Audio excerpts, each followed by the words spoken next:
be talking about DJ Academics. Let's get right into it. If you listen to hip-hop, then you most likely already know who DJ Academics is. For those who don't know, DJ Academics is a YouTuber who blew up in the 2010s after starting his YouTube series, The War in Chirac. The War in Chirac series consisted of Academics talking about the latest street problems in Chicago's drill music. Academics would turn serious situations into comedy for his subscribers to enjoy. He would continue his YouTube career by becoming a one-man hip-hop news platform.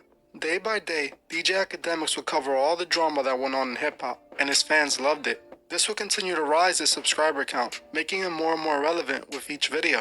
His career would reach a mainstream level when Complex hired him to be on the new debate show, Everyday Struggle. The show consisted of Joe Budden, Nadeska, and DJ Academics debating about the latest hip-hop news. At this point, Academics went from a faceless YouTuber to an on-camera personality who was now actually meeting the people he was talking about. This is the moment everything started to change with DJ Academics. I believe at this point in Academics' career, he chose to sell his soul and align himself with the Masonic Order. The reason I have come to this conclusion is no other than DJ Academics himself. His actions and decisions all seem to point to Academics being connected to the puppet masters in the music industry. The first thing we need to talk about is DJ Academics openly admitting on many occasions that he sold out. I first became suspicious of Academics long ago when he first started with Complex. In my opinion, DJ Academics looked out of place, and to me, it clearly appeared that the industry wanted to control him. The first red flag to me was DJ Academics' Instagram page, as he kept his account at 666 posts for a long period of time after joining Complex. Every time DJ Academics would make a new Instagram post, he would delete an older post to make sure the number stayed at 666 posts. This instantly told me that DJ Academics took the oath, and this is why he was rising in the music industry so quickly.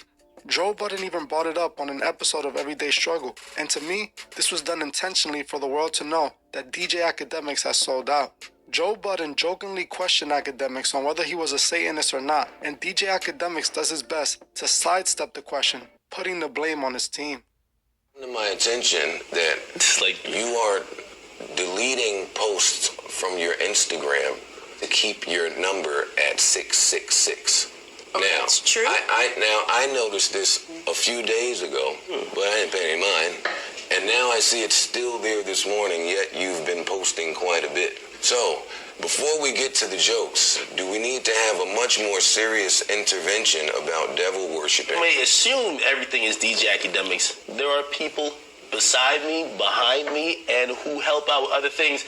I'm not hitting every button, so think what you make. Academics knows the truth. He knows the Masons run everything. He admits to being in the business with those who pull the strings in the music industry. Academics even talks about attending what he called out of his own mouth an Illuminati meeting where he met Elliot Grange. 6ix9ine went from a rapper who was on the brink of being shelved and dropped on a label. It's 10K Projects. Okay. The owner of it is the son of Lucian Grange, the most powerful guy in music. He's who cuts Drake all the hundreds of millions of dollars check. He cut the Billy for Birdman. He has an indie label because, you give your son something, let him work it out. They signed Trippie Redd, 6ix9ine. 6ix9ine was not the label favorite. He has a song called Gummo. I like the song. His label owner was like, yo, whenever you're in LA, we should catch up for drinks. I always tell this story. I don't know, in 2017, I don't know no label people. So I show up to this place. I always called it the Illuminati Hub. It was everybody in the world that had some importance was in it. I learned later it was called Delilah, but I didn't know that's how LA moves. All these executives, they might compete with each other in daytime, but at nighttime, they all frequenting and partying in the same spots. They talking business. I didn't know about networking like that. So I show up there because I was at Complex Con. I showed up there with like 12 people. I showed up there, everybody's in suits. That's the first time I seen Steve Stout. Apparently, I never seen Ebro after that, but Ebro and Leslie was in the room too. Somebody else from Sony was there. All the important people that you hear about, but you never see. That's why I called it the Illuminati meeting, because I couldn't believe that. Wait, all y'all powerful music people be in the same room? So I met with him, and I said, man, I was interested why he even wanted me to meet with me. He said, I can see you're a very powerful influence in the culture of media. And whatever you say, you as a person, your platform influences a lot. He wanted my advice. He said, what do you think we should do? I said, first of all, you got to put this song out. YouTube. This Lucius Grange's son. Yeah, I said, you got to put this What's song his out. name? Official. Elliot Grange. Elliot Grange. You know what you need to do? Because I like the song. I never met him, but I try to post some of his stuff on my Instagram. I suggested to him, I said, yo, I know artists don't like to talk, especially this new generation, but he needs to clarify what people think about him. The advice I left LA giving him is that have him do an interview. They call me back 5-6 days later. Yo, we try to get him an interview with everybody for him to explain inside. Nobody wants to do it. I said, what? Yes, I saw him. Nobody wants to touch it with a 10-foot pole. He said, Ag, I know like you already helped us a lot. Is it too much if we ask you to give him an interview? As you heard for yourself, not only did academics mention meeting Elliot Grange and being instructed to help push 6ix9ine's career because nobody wanted to do it due to 6ix9ine's accusations at the time, he also mentions the meeting being an Illuminati hub where all the big important industry people meet, even the ones that you expect to be enemies. Academics was clearly talking about the Masonic order that runs hip-hop. He talks about them approaching him and offering academics the opportunity to sell out by working with 6ix9ine, who nobody wanted anything to do with because of what he was arrested for. Academics had no issues blowing up 6ix9ine's career for his self-beneficial gain, and this is when we saw academics pushing 6ix9ine on his platform. Around the time 6ix9ine was blowing up, academics' Instagram page appeared to belong to 6ix9ine. As anything 6ix9ine did, academics reported it in seconds. From this moment on, I am confident academics was a Masonic puppet. At that Illuminati meeting that academics attended, he showed those who run the industry that he could be bought. I am 100% certain that academics makes money off of 6ix9ine, and that is the main reason he pushes him so hard. Academics strategically constructed a plan for 6ix9ine's career to take off. He gave 6ix9ine his first interview and consistently spoke about him on his streams. He would hype up every altercation that 6ix9ine was a part of to gain 6ix9ine more attention. Even more proof that academics made money off of him was the fact that he even received a plaque for 6ix9ine Gummo record. Academics posted a video, I believe on IG, showing off the platinum plaque he received for his contribution to 6ix9ine's Gummo. I believe he got this plaque for marketing the record, as anyone who has any part of the record will receive a platinum plaque. It's clear to me that academics was instructing 6ix9ine to start all those problems that blew up his career. I did a full video on 6ix9ine where I stated that his problems with Trippie Redd were staged by the label. I now believe that academics had a part in this as well. In my opinion, academics stage a lot of hip-hop drama, but we'll get into that later in this video. DJ Academics has no issues promoting and making money off a person as destructive as 6ix9ine, who spreads chaos wherever he goes. This is why when 6ix9ine was released, Academics took it upon himself to blow him back up. He took an oath and was instructed by Elliot Grange to help 6ix9ine. Academics is pretty much the only media outlet left who is pushing 6ix9ine and willing to work with him. It's clear that Academics sold out for money, and he is willing to do anything for content. This is what selling your soul is. You can sell your soul through occultic ways, or you can sell it by choosing money over morality. And we can see Academics' love of money slowly destroy him. When Academics first started on Everyday Struggle, he was humble and told people that he was broke, even though he was making more money than most rappers at the time.